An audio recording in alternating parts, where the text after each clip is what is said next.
गरुडगमन तव चरणकमलमिह मनसि लसतु मम नित्यम् गरुडगमन तव चरणकमलमिह मनसि लसतु मम नित्यम्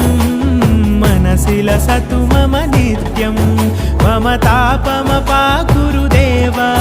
मम पापमपाकुरु देव मम तापमपाकुरु देव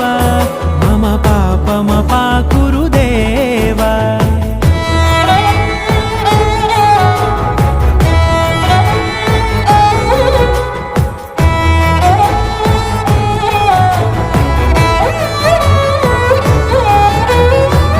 जनयन विधि नमुचिहरण मुख विबुध विनुत पद पद्मा जल जनयन विधि नमुचिहरण मुख विबुध विनुत पद पद्मा विबुध विनुत पद पद्मा।